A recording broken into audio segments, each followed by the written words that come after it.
nous allons maintenant enchaîner avec une table ronde qui va porter sur la finance responsable pour une ville solidaire. Et pour en parler, j'appelle à me rejoindre sur scène Gianluca Galetto, qui est Principal au Global Futures Group. Il va nous expliquer de quoi il s'agit, parce que je pense que ça n'est pas très bien connu en France. Nicolas Hazard, président et fondateur d'INCO, anciennement comptoir de l'innovation, nom sous lequel vous le connaissez peut-être mieux. Julien Quistrebert, qui est président de Collecticity, et monsieur Rémi Weber, président du directoire de la Banque Postale. Pardon, Sophie, c'est parce que sur le programme, voilà, Sophie Desmazeries, directrice générale de Finansol. Asseyez-vous. Tout le monde a trouvé une chaise. Pardon. On venait de parler justement de la représentation féminine lors de ces tables rondes et c'est moi qui commets l'impair. Donc, bonjour à tous. On parle depuis hier matin et encore jusqu'en fin de journée aujourd'hui d'une ville qui soit solidaire, inclusive, résiliente, etc. Pour tout ça, il faut bien entendu des finances, du financement, et on va s'attacher plus particulièrement au cours de cette table ronde à ce qu'on qualifie de finances responsables. Comme vous allez le constater lors des échanges autour de cette table, on va parler sous le vocable de finances responsables aussi bien d'ISR que d'épargne solidaire, mais surtout d'épargne solidaire. L'un comme l'autre ont beaucoup progressé ces dernières années, même s'ils ne représentent encore qu'une faible part des investissements et de l'épargne française en l'occurrence. Et c'est un peu comme pour la finance climat, vous avez peut-être entendu parler de l'expression « shifting the trillions », où en fait il s'agit de réorienter des financements qui sont nombreux et suffisants, mais qui ne sont pas forcément orientés vers des projets qui soient sur le plan du climat soutenable. De la même façon, tout l'enjeu ici, c'est de mobiliser l'argent vers des projets solidaires, favorisant notamment l'inclusion sociale dans les villes. Et c'est de ça que nous allons parler maintenant. Je vais d'abord m'adresser à monsieur Rémi Weber. Donc, quand on parle d'inclusion sociale, une des toutes premières... Non, je parle avec moi-même. Ah bon, d'accord. C'est à vous, ça? C'est à vous? C'est à moi. Je vous le prête. Je vous le prête. Excusez-moi, quand on parle d'inclusion sociale, une des toutes premières choses auxquelles on pense, parce que ça peut être à l'inverse un facteur d'exclusion assez majeur, c'est l'inclusion bancaire. Et quel est le rôle que la Banque Postale joue en matière d'inclusion bancaire aujourd'hui et déjà hier peut-être? Déjà hier peut-être, mais merci beaucoup. Écoutez, bonjour à toutes et à tous, je suis évidemment ravi d'être parmi vous pour parler de ces sujets qui sont importants pour notre banque est citoyenne, banque publique, qui a des missions sur une clientèle qui a souvent un problème d'accès à la banque, et on est même dans des logiques de pré-bancarisation. Quand on parle de précarité bancaire, je parle là à un public très averti, mais c'est soit souvent une problématique d'exclusion par l'usage ou, selon les périodes de la vie, d'exclusion par le revenu, et dans tous les cas de figure, il y a des besoins d'accompagnement. Si je prends l'exemple de notre banque et si je prends notre mission d'accessibilité bancaire, pratiquement une logique de pré-bancarisation, vous avez là une clientèle qui est très présente, notamment dans toutes les zones périurbaines, dans toutes les zones QPV, et qui est de plus en plus importante, je dois dire. Et si on se met le 10 du mois, jour de prestations sociales, à 8 h le matin, à l'ouverture des bureaux de poste dans ces zones-là, vous y voyez beaucoup de misère, beaucoup de difficultés, des gens qui viennent, et c'est ça l'exclusion également par l'usage, qui est accélérée par le digital d'une certaine manière, donc il faut bien le dire. Vous avez des gens qui viennent le matin prendre 9 €, 10 € à la caisse, accueillis avec beaucoup d'humanité par les femmes et les hommes qui sont dans les bureaux de poste, et qui reviennent le soir rapporter les quelques euros qu'ils n'ont pas dépensés pour pouvoir repartir le lendemain dans cette logique-là. Donc c'est une mission qui est lourde, et qui est quand même extrêmement utile pour un début d'inclusion. Au-delà de ça, quand vous êtes dans la problématique d'exclusion finalement par les revenus, nous avons créé une équipe dédiée de plus de 40 commerciaux dédiés, formés pour aller à la rencontre sur une plateforme téléphonique de tous les gens qui leur sont transmis par l'ensemble de nos partenaires associations qui nous accompagnent dans ce mouvement ou par les collaborateurs dans les différents bureaux de poste, précisément pour pouvoir gérer avec eux leur budget, essayer de voir à quelle porte ils peuvent encore taper pour avoir des aides complémentaires et les accompagner dans une espèce de family office des plus fragiles. Et on a suivi comme ça, depuis 2 ans que ceci existe, plus de 40 000 clients dans cette logique-là. Donc l'inclusion bancaire, c'est un sujet extrêmement important. Nous avons également des systèmes de traduction dans les bureaux de poste pour les gens qui ne parlent pas français. Nous avons évidemment des afflux de migrants qui ne sont pas négligeables et qui viennent, ils peuvent aller partout parce que le droit au compte, il est ouvert évidemment dans toutes les banques, mais je crois quand même pouvoir dire sans trop me tromper qu'ils viennent beaucoup chez nous. Voilà. Mais alors, ils viennent beaucoup chez vous, et vous l'avez mentionné tout à l'heure, ils sont bien accueillis par les personnes qui sont au guichet. Donc là, on voit bien la force de votre réseau en dur, comme on dit. Mais aujourd'hui, à l'heure de la digitalisation qui pénètre tous les pans de l'économie, comment est-ce que vous faites pour maintenir cette proximité avec vos clients dont une partie quand même utilise plus des outils digitaux que, alors pas ceux dont vous venez de parler évidemment, mais une majeure partie de vos clients aujourd'hui spontanément vont plutôt vers les outils digitaux. J'imagine que vous voulez quand même maintenir une forme de proximité avec l'ensemble de vos clients. Notre logique, c'est de jouer les deux. Cette clientèle-là, notamment celle qui est exclue par l'inaptitude d'une certaine manière, elle est complètement encore dans une économie de cash. Et dans une première période, la partie digitale va même l'exclure davantage. Et donc notre mission, du moins c'est ainsi que nous la représentons, c'est de dire comment nous on peut aider, comme on le fait avec notre système l'appui pour les fragiles, avec les associations qui nous accompagnent, les 14 associations qui sont dans notre club contre l'exclusion bancaire, comment on peut les accompagner en pédagogie, en formation. C'est parfois extrêmement difficile parce que mes collaborateurs dans les bureaux de poste, dans les queues, les gens se bagarrent. Enfin, vous n'imaginez pas ce à quoi on est confronté dans ces cas de figure. Après, nous avons également une banque complètement digitale, omnicanale, pour l'ensemble de notre clientèle qui n'est pas concernée. Mais sur la partie de l'inclusion bancaire, le digital, pour l'instant, tel que nous le vivons avec les gens en face de nous, n'est pas encore un avantage. Il le sera le jour où les choses seront beaucoup plus sur mobile. Je pense qu'à ce moment-là, et on y travaille beaucoup, comment on peut imaginer demain sur mobile une logique de compte simple. Oui, parce qu'ils sont quand même équipés, la plupart d'entre eux. Parce que le seul équipement que la plupart ont, quel que soit d'ailleurs, c'est le mobile. Et donc, progressivement, on peut imaginer, et notamment dans les plus jeunes générations, une montée en puissance. Mais on en a encore pendant longtemps, avec cette population pré-bancarisée, dans une logique d'économie de cash. Mais quand vous parliez de pédagogie, d'action pédagogique menée avec vos partenaires, c'est une pédagogie pour leur aider. Apprendre la digitalisation ou tout simplement la bancarisation? C'est les deux, parce qu'aujourd'hui, on apprend même à utiliser une carte prépayée. Quand on a un compte simplicité chez nous, on a utilisé une carte prépayée à beaucoup de gens qui ne savent pas utiliser le principe de la carte et qui vont systématiquement au guichet pour essayer de traiter en cash leurs opérations. Donc on est encore pour beaucoup dans cette phase-là, et on doit déjà prévoir la phase d'après dans l'omnicanalité que nous développons sur la partie digitale. Merci pour ces explications, Rémi Weber.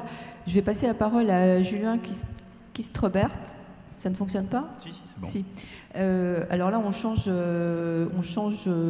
d'échelle et on va parler de financement participatif. Vous allez nous expliquer ce qu'est Collecticity, mais sans dévoiler trop avant votre start-up. Il s'agit précisément de financer des projets dans les villes. Exactement. Bonjour à tous. Si vous voulez, on est parti d'un constat assez simple, c'est que aujourd'hui, en tout cas, il y a un pan de l'économie à financer qui fait beaucoup de sens pour l'ensemble de la population, c'est l'épargne citoyenne. Et donc on s'est dit que finalement, ce qui pourrait être intéressant, c'est que tous ensemble, on finance les projets des collectivités. Pourquoi les collectivités? Puisque évidemment, elles sont symboles d'intérêt général et elles profiteront à tous. Donc on est parti de ce constat aussi que la FinTech avait un intérêt, c'est qu'elle pouvait aussi permettre de créer un lien de nouveau entre les élus et les citoyens. Donc c'est pour ça qu'on se positionne souvent à mi-chemin entre la Civic Tech et la FinTech, en disant que voilà, les gens font des budgets participatifs, comme à Paris par exemple, où ils votent. Et bien là, nous, ce qu'on propose, c'est d'aller plus loin. C'est que si vous pensez que vous avez besoin d'un équipement dans votre ville, eh bien, le maire peut décider qu'une partie ou tout le financement pourrait être fait par l'épargne citoyenne. Voilà. Donc, ce qui est important là-dedans, je dirais, c'est deux choses. C'est que, on l'a souligné, les gens sont à la recherche d'épargne transparente, qui ait du sens aussi, puisqu'on ne sait pas toujours à quoi sert l'argent quand on investit, même si les banques peuvent être pédagogues, mais on ne sait pas toujours à quoi ça sert réellement. Et c'est vrai que d'avoir un projet à côté de chez soi qui a du sens, qui permet en tout cas d'avoir un équipement en plus à côté de chez soi, évidemment ça permet de faire la liaison. Donc je dirais que c'est ça le plus important. Donc une plateforme comme la nôtre, c'est évidemment du don, ça c'est assez classique, du don avec contrepartie, mais aussi du prêt, et c'est ça l'innovation principale. Donc on a été la première plateforme à faire un prêt participatif pour une collectivité en Bretagne, donc l'agglomération de Saint-Brieuc. Donc voilà, donc on a d'autres projets en cours, et donc voilà. Donc l'idée c'est vraiment de mobiliser l'épargne, puisque on le sait, il y a eu des passages difficiles sur le financement des collectivités, les crises sur les marchés obligataires, les tensions qu'on a connues avec les subprimes, les tensions sur les marchés européens. Et donc on s'est dit que c'était intelligent aussi d'avoir une source de financement pour les collectivités qui ne soit pas liée au marché obligataire. Mais ça, c'est une possibilité qui est offerte depuis relativement peu de temps par la loi, que les collectivités puissent recourir au financement participatif?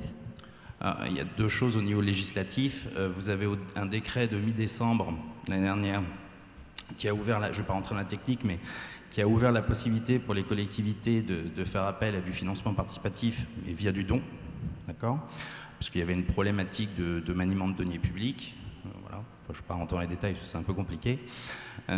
Voilà. Et ce texte, en fait, ouvrait une brèche, entre guillemets. Et nous, on a été un peu plus loin puisqu'on s'est dit le don, c'est bien. Mais si on peut mobiliser de l'épargne et les montants sont forcément beaucoup plus importants, il vaut mieux faire du prêt. Donc oui, la première opération s'est faite en septembre et je ne vous cache pas qu'il y a eu une longue discussion avec les différents ministères. Voilà. Mais bon, finalement, l'administration nous a laissé avancer dans ce sens qui est, à mon sens, évidemment, est bon pour tout le monde.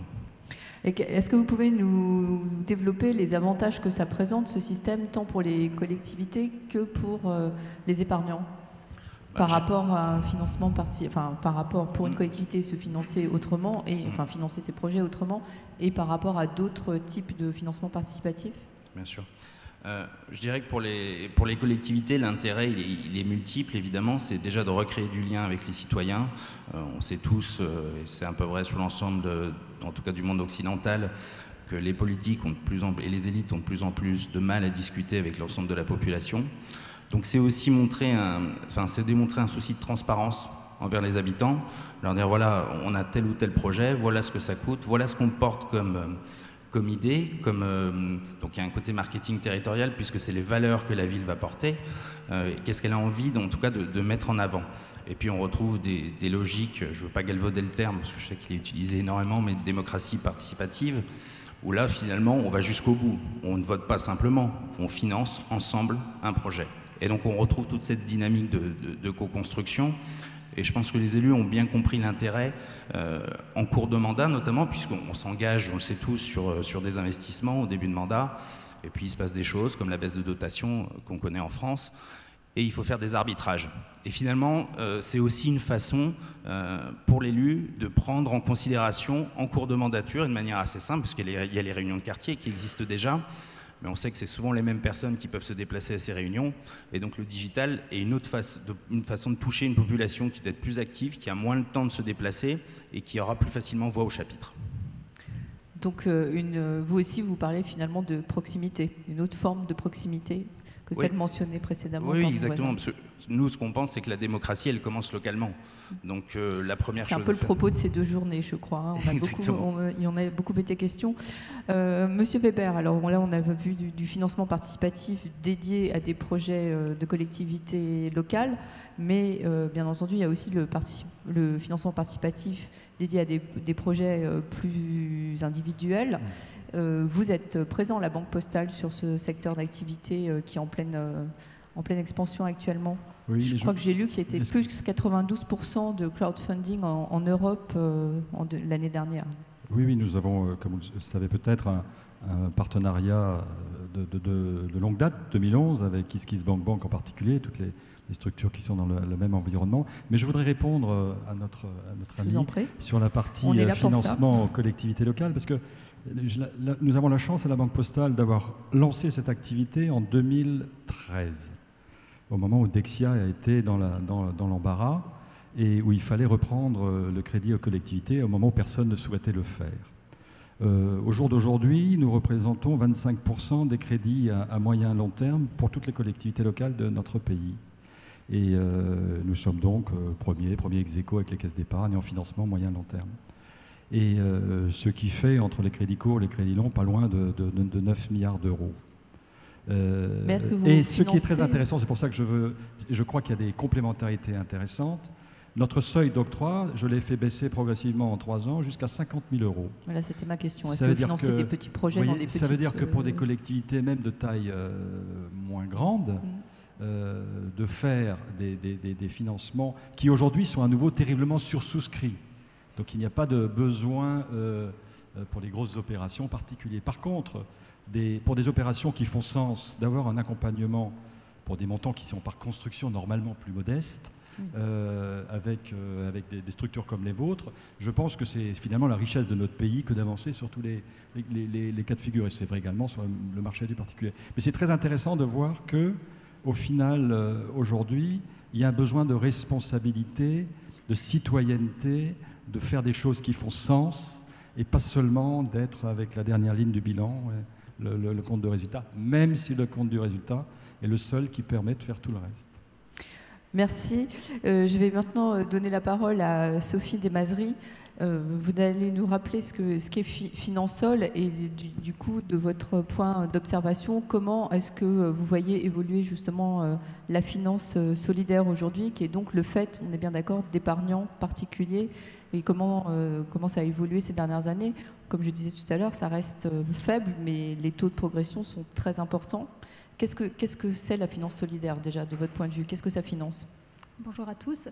Alors Finansol, c'est le collectif des acteurs de la finance solidaire, c'est-à-dire les établissements financiers qui proposent des produits d'épargne solidaire, les entreprises solidaires, c'est-à-dire les structures, les associations ou les entreprises dont l'objet principal est à forte utilité sociale ou environnementale, créer des logements pour ceux qui n'en ont plus, créer des emplois pour lutter contre le chômage, développer les énergies renouvelables.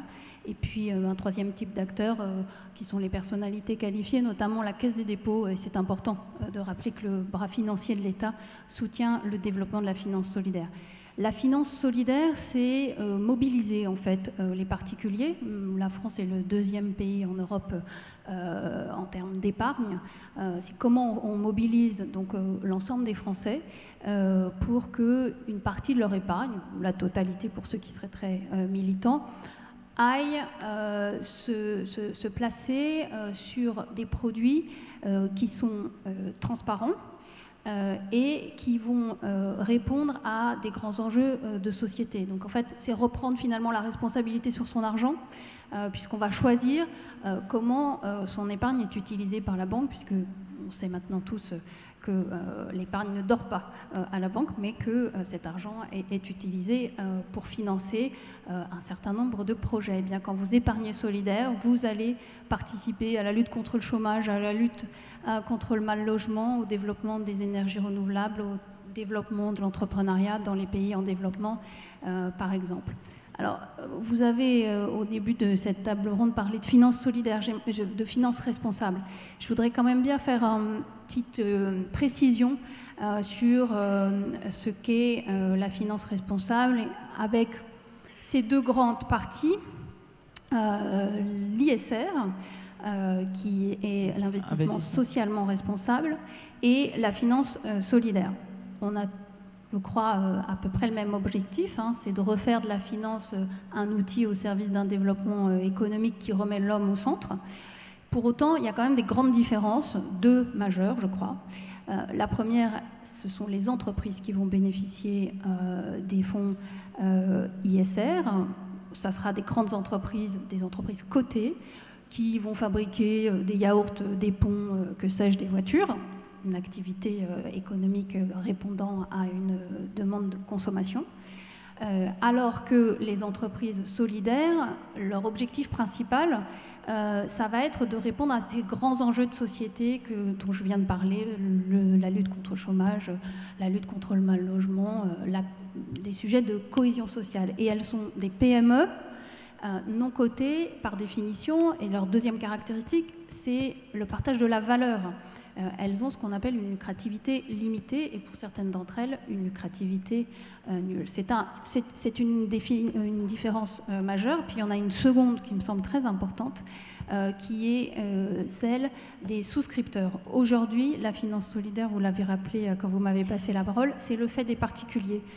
Il y avait quelques milliers de particuliers, quelques dizaines de milliers de particuliers investisseurs solidaires au début des années 2000. Ils sont maintenant plus d'1 million.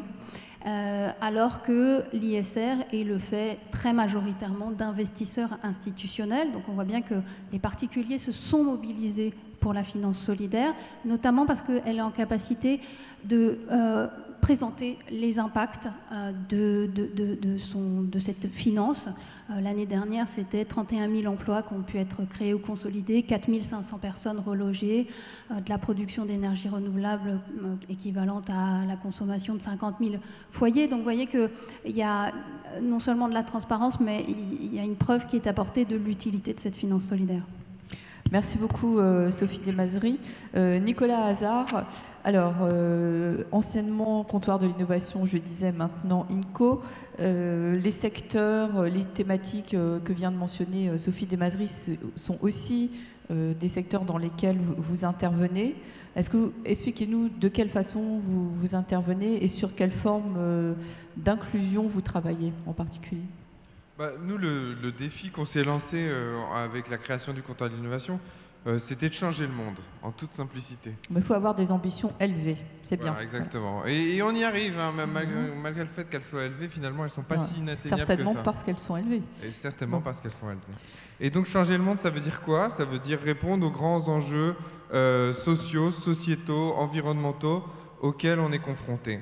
Parce que nous, on croit au fait que la finance, comme d'ailleurs l'économie, les entreprises, c'est avant tout, et ce sont avant tout des moyens. C'est pas une fin. La finance, c'est pas une fin. La finance, c'est comme un marteau. Avec un marteau, on peut construire une maison, ou bien on peut fracasser le crâne de quelqu'un.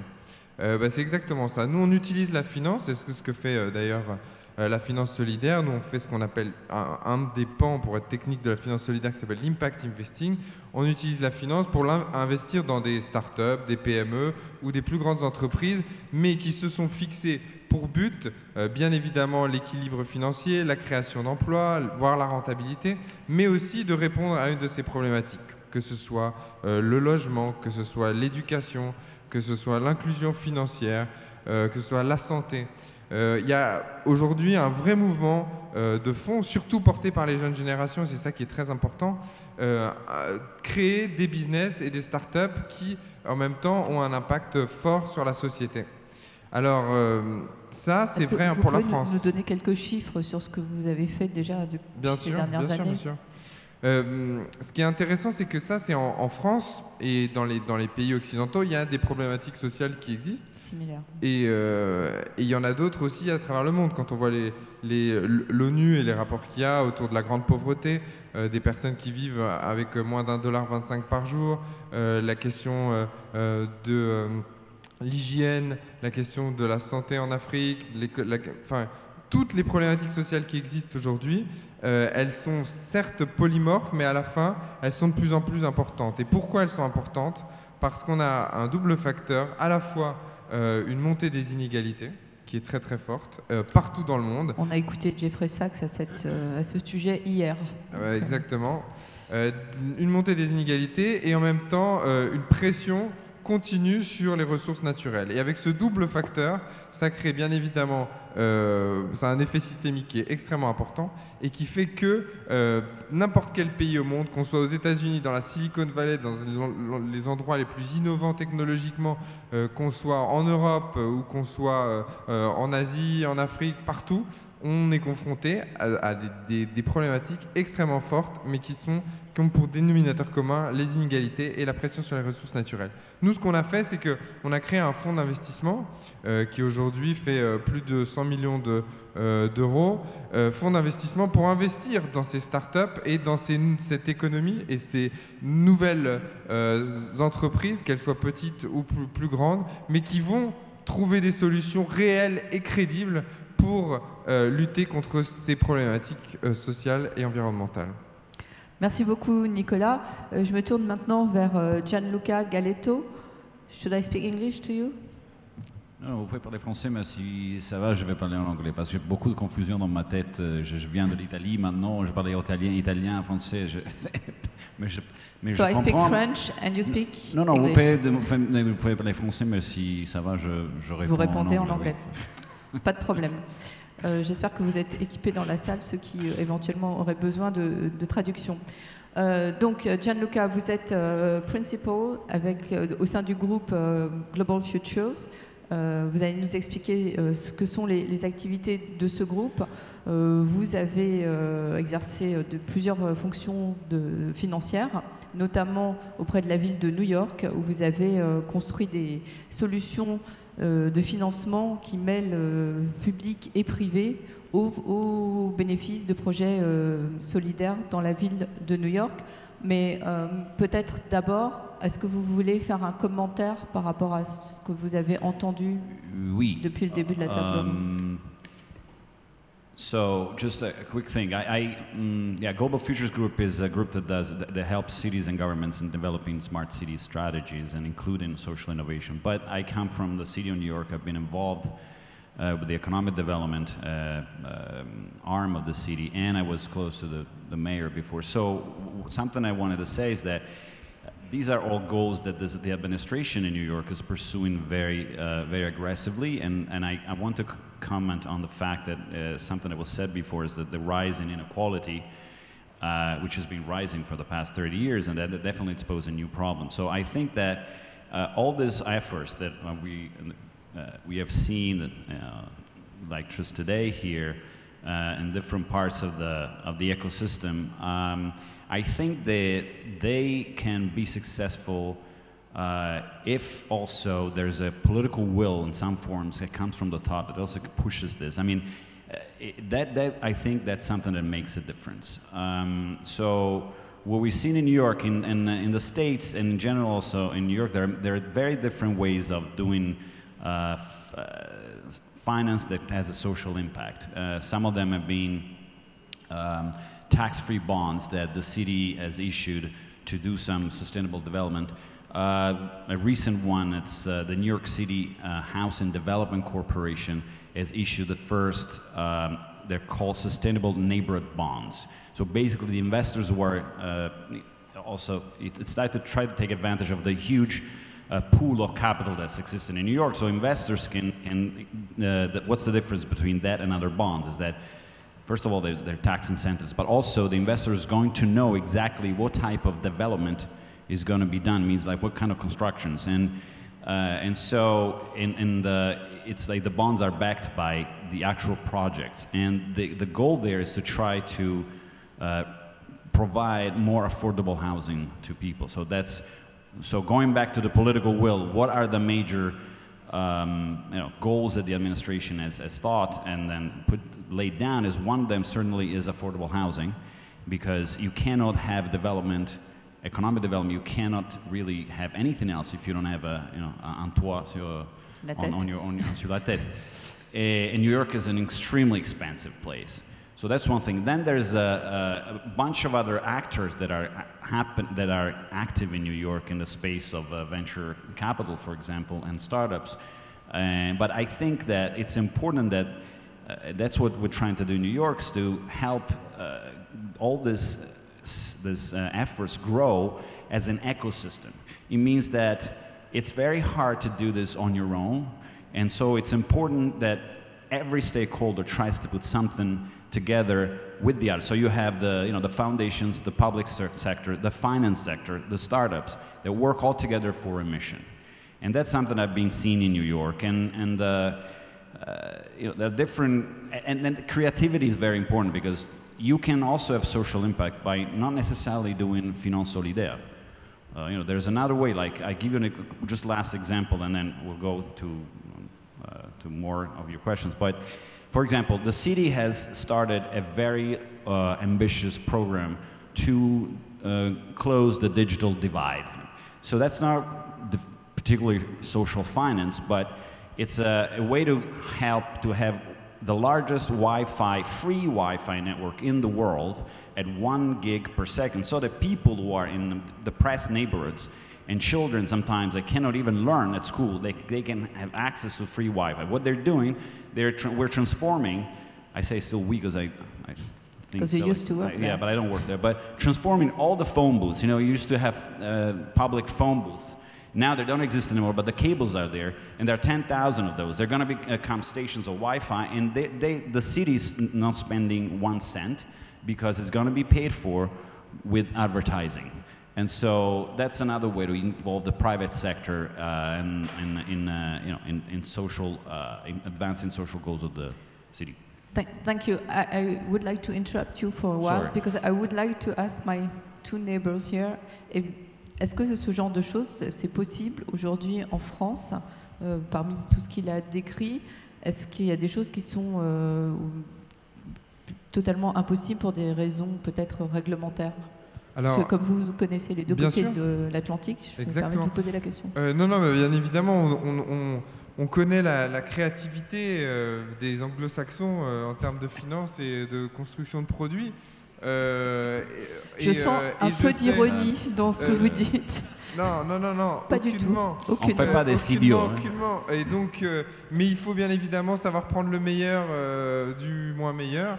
Et par exemple, nous, il y a des choses desquelles on a été très inspiré en France et on est en train de les mettre en place. C'est notamment ce qu'on appelle les Social Impact Bonds, donc qui ont existé, qui sont nés en Grande-Bretagne par ailleurs, et qui se développent un peu partout autour de projets sociaux. Et donc, bien évidemment, nous, on essaie d'accompagner ça et d'utiliser ces outils, parce qu'encore une fois, la finance, c'est un outil, et si c'est un outil qui permet de manière juste de créer plus de solidarité et qui permet de créer un impact social positif et plus de cohésion sociale, donc bien évidemment, ce sont des outils qu'on utilise. Mais par ailleurs, si je peux me permettre un petit bémol, et puis comme ça on va débattre un petit peu par rapport à tout ça, c'est que effectivement ça ne marche, et je suis d'accord avec vous, ça ne marche que si tout le monde est aligné, les intérêts de tous sont alignés. C'est-à-dire que si on veut lutter, si on veut créer plus d'inclusion, plus de durabilité, il faut vraiment qu'on ait tous les acteurs qui soient alignés et qui travaillent ensemble, à la fois le public, à la fois le secteur privé et à la fois la société civile, les entrepreneurs. Et ça, c'est absolument fondamental. Mais attention à une chose. C'est ce que décrivait C'est exactement ça. Donc là-dessus, je suis d'accord. Mais après, la différence en termes, en tout cas, de lutte contre les exclusions, la différence pour plus d'inclusion sociale, pour un environnement plus fort aussi, il y a des méthodes qui existent. Et moi, à titre personnel, je crois aussi à la force et au fait qu'il faille aussi un État, à un moment, qui soit fort pour pouvoir diriger et puis pour pouvoir impulser ces politiques. Et je crois aux politiques sociales. Par ailleurs, on ne va pas tout, et je ne dis pas que c'est ce que vous avez dit, pas du tout, mais on ne va pas tout pouvoir financiariser, et la finance n'est pas l'alpha et l'oméga pour répondre à toutes les problématiques sociales, sociétales et environnementales. Il y a des choses qui sont notamment des politiques d'État-providence, des politiques plus inclusives, font quand même la différence, et d'autant plus, et la ville de Paris en est un excellent exemple, d'autant plus au niveau des villes et des régions, où on voit quand même la différence en termes d'inclusion dans des villes comme ça, où il y a une véritable politique proactive à ce niveau. Je ne veux pas répondre à la place. Merci beaucoup et merci pour votre force de conviction. Je ne veux pas répondre à la place de Monsieur Galetto et vous n'allez pas pouvoir répondre tout de suite non plus parce que je vais laisser Monsieur Weber réagir. Mais c'était la ville un qui... instant aussi.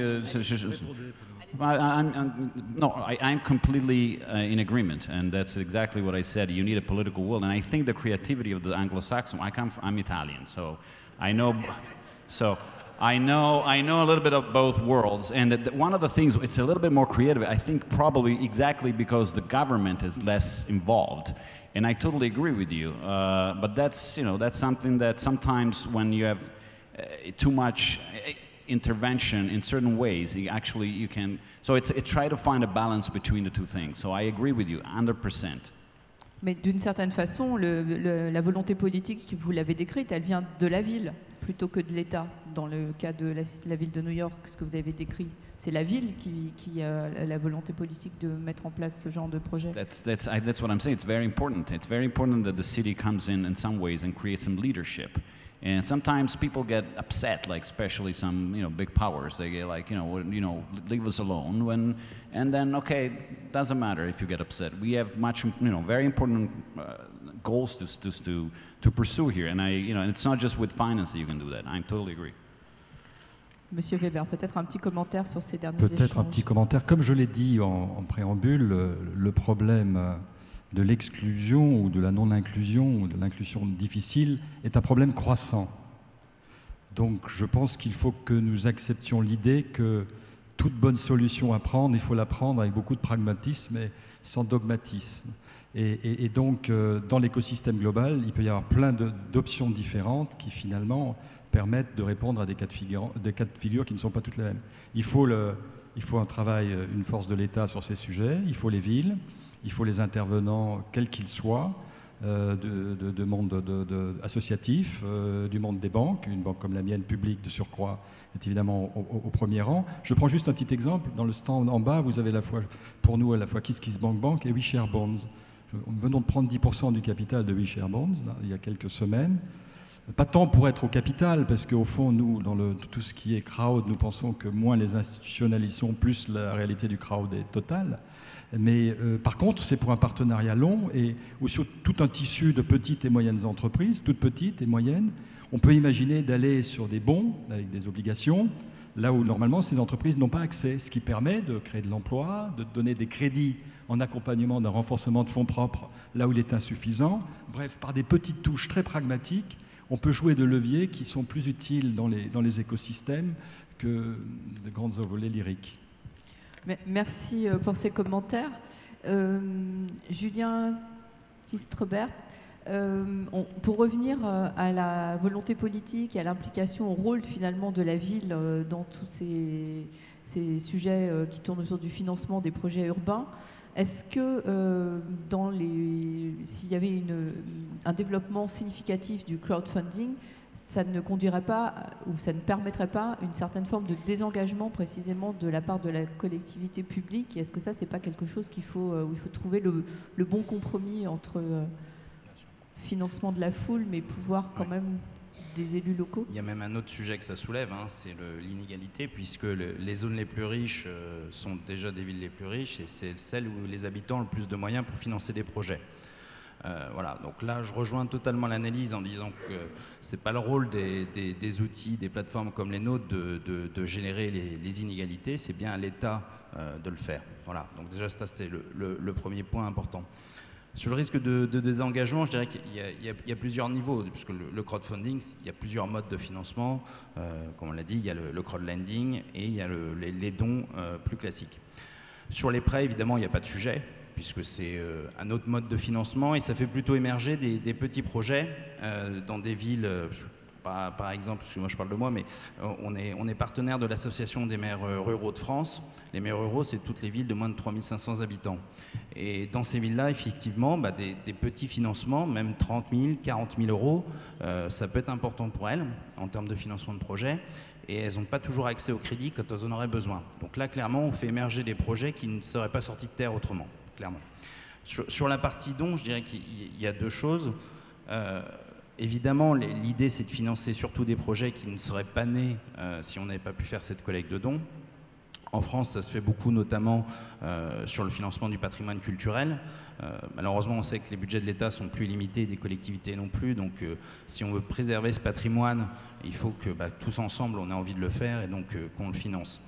Et puis, de manière plus cynique, entre guillemets, il y a quand même un rôle de l'État, puisque quand vous faites un don, il y a une défiscalisation fiscale qui est assez significative en France. Donc voilà, donc, indirectement, en tout cas, l'État participe au financement du projet. Donc voilà, donc notre idée est vraiment claire, c'est la puissance publique est là pour gérer les projets, décider des projets qui sont importants pour tous, puisque c'est eux qui sont là pour défendre l'intérêt général. Voilà, après il y a des sujets très différents, comme je vous disais, entre le prêt et le don. Voilà. Merci. Sophie Desmazeries, vous vouliez réagir ? Simplement ajouter que les dons sont défiscalisables quand ils sont faits au bénéfice d'associations ou de fondations d'intérêt général, donc pas forcément vers tous les projets. Les collectivités aussi. Oui. Bon, alors autant pour moi. Je rebondirais bien, juste un mot sur ce qui s'est dit sur le partenariat finalement entre pouvoir public et puis finance et entreprise solidaire ou entrepreneuriat social, on utilise le mot qu'on veut. C'est absolument fondamental que ce partenariat existe.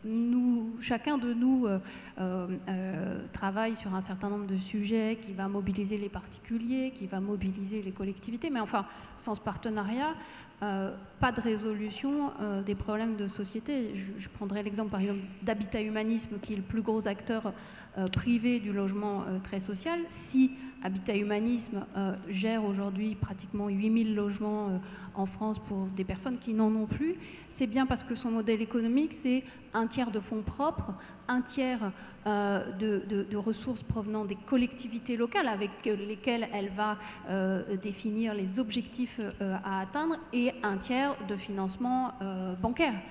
Sans cet équilibre, il ne faut pas rêver, on n'y arrivera pas et l'État a évidemment, quand je parle des collectivités pour Habitat Humanisme, mais on a d'autres cas où la ressource publique étatique est tout à fait essentielle. Je ne connais pas une entreprise solidaire qui ne fonctionne pas sur un trépied de cette sorte-là avec peut-être parfois des modèles où la ressource privée va être plus importante, mais en tout cas, il y a toujours quelque part de la ressource publique.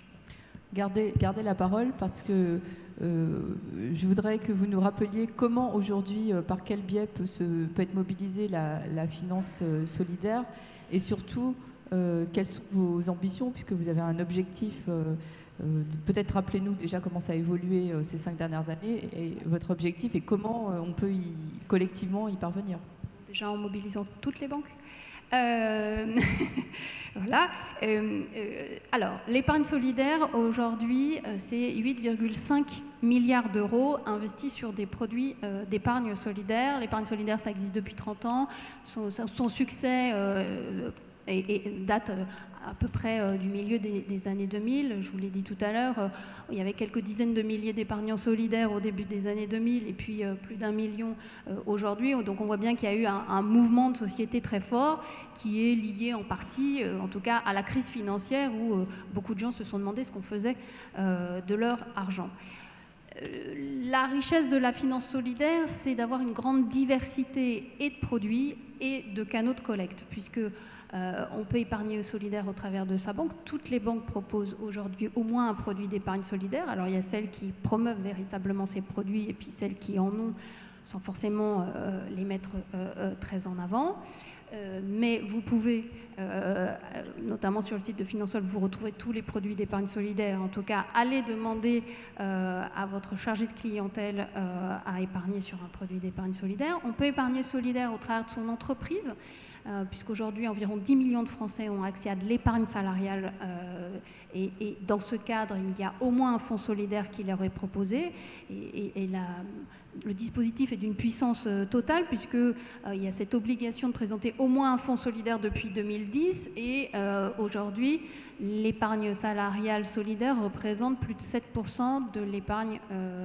l'épargne solidaire, pardon, représente plus de 7% de l'épargne salariale. Donc en 5 ans, c'est un mouvement très rapide. Et enfin, on peut être épargnant solidaire en investissant au capital d'une entreprise solidaire. On va bénéficier d'avantages fiscaux dans ce cadre-là, puisque ces entreprises, généralement, ne rémunèrent pas leur capital.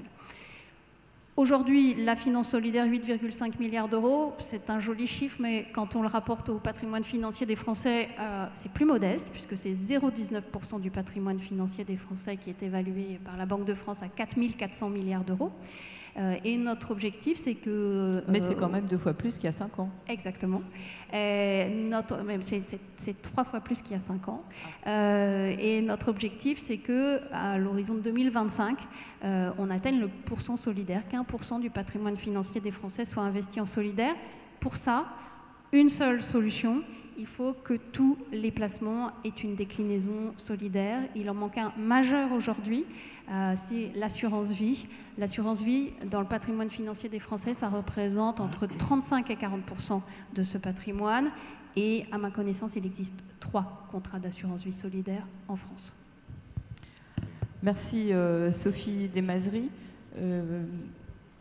Est-ce que j'aurais bien posé la question, mais de manière un peu collective, et surtout à nos 2 internationaux de la table ronde, est-ce qu'il y a on a parlé des exemples de New York, est-ce qu'il y a des choses qui se font ailleurs, à l'étranger, mais c'est peut-être pas forcément dans des pays aussi financiarisés que les États-Unis, c'est peut-être en Afrique, dont on a beaucoup parlé depuis hier matin d'innovation qui viennent finalement des pays émergents et qui pourraient trouver des applications en France. Mais je dis ça, voilà. Est-ce qu'il y a des choses que vous aimeriez voir se développer en France, outre ce que vient de décrire Sophie, qui permettraient de changer un peu de braquet dans la mobilisation de l'épargne solidaire? Qu'est-ce qui vous ferait plaisir, Nicolas? Non, mais... vous pensez que tous les outils existent déjà? En fait, je pense surtout que c'est un écosystème. Et que de se dire, le problème beaucoup, je trouve, dans la finance et surtout pour développer ces entreprises à impact social, on se dit souvent, en fait, on va créer un outil, on va créer une niche fiscale et en fait, ça va être automatique et du coup, ça va se développer, ça va grandir et en fait, on pense souvent qu'avec juste un outil fiscal, les choses vont changer et on crée une dynamique. L'entrepreneuriat, ces nouvelles entreprises, cette nouvelle économie, cette économie à impact, elle a besoin avant tout, c'est un écosystème avant tout. C'est un écosystème, ça veut dire quoi? Ça veut dire que certes, elle a besoin de finances et d'investissements, mais elle a besoin aussi d'être dans un environnement qui est quand même favorable à ce qu'elle puisse grandir et se développer. Et donc ça veut dire quoi? Ça veut dire qu'il faut pouvoir pousser notamment les jeunes générations à aller encore plus vers l'entrepreneuriat. Alors il y a des choses à faire pour ça, pour inciter justement à aller vers l'entrepreneuriat. On peut tout à fait, par exemple, imaginer qu'un entrepreneur, s'il réussit pas son projet, il peut toucher les allocations chômage pendant une période le fameux limitée. Droit à l'échec. Le droit à l'échec qui justement, je pense que si la meilleure chose qui existe aux États-Unis, c'est peut-être, à mon avis, ce droit à l'échec et la valorisation de l'échec, et notamment dans une démarche entrepreneuriale. Et puis, il y a aussi besoin d'outils pour accompagner ces entreprises-là à travers des incubateurs, à travers des écosystèmes de pépinières, pour aider les startups, pour pouvoir grandir et faire grandir ces entreprises. Et donc, certes, l'outil fiscal est important. Ce qui existe sur l'épargne salariale est absolument fantastique en France et on peut en être, à mon avis, très très fier. Et c'est un modèle qui va être amené à se développer dans le monde. Mais il faut aussi réussir ce cap des 3 ans pour une entreprise nouvelle. Avant 3 ans, c'est compliqué. Et au bout de 3 ans, une entreprise sur 2 disparaît. Et comment on fait pour qu'il y ait plus d'entreprises qui réussissent, il y ait plus d'entreprises qui grandissent? Comment on incite à créer et à innover toujours plus? Et je pense que justement, il faut recontextualiser ça et créer un écosystème globalement favorable au-delà du seul outil financier pour pouvoir faire émerger cette nouvelle économie. Mais il me semble avoir lu récemment dans des très bons journaux que Paris était en passe de devenir la capitale des start-up européennes, en tout cas. Eh ben, on en est ravis. Hein. Si Paris réussit ce pari, justement, ça serait absolument formidable. Ce qui est important, c'est de se placer aussi dans une perspective plus de long terme, de savoir combien d'emplois ça a créé, quelle dynamique économique ça a créé. Et il faut aussi voir le ratio, si je peux me permettre, le ratio entre les startups qui sont créées et celles qui disparaissent. Parce que le but, c'est que quand même on ait des startups qui soient plus pérennes.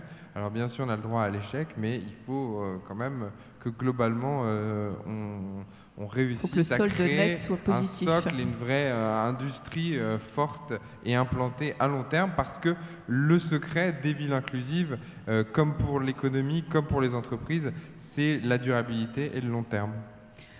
Merci Nicolas. Oui, Gianluca. I wanted to add something because there's a couple of examples that I think, since we're talking about cities, what the cities can do, and it's something that actually I think it's worked pretty well in New York.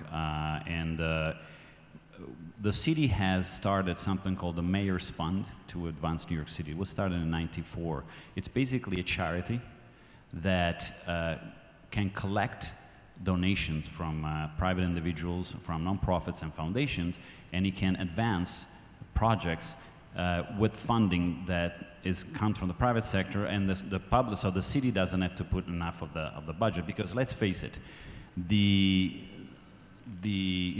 if the public wants to have money to invest in something, resources for the public sector are pretty small nowadays. So you need to find ways to finance it.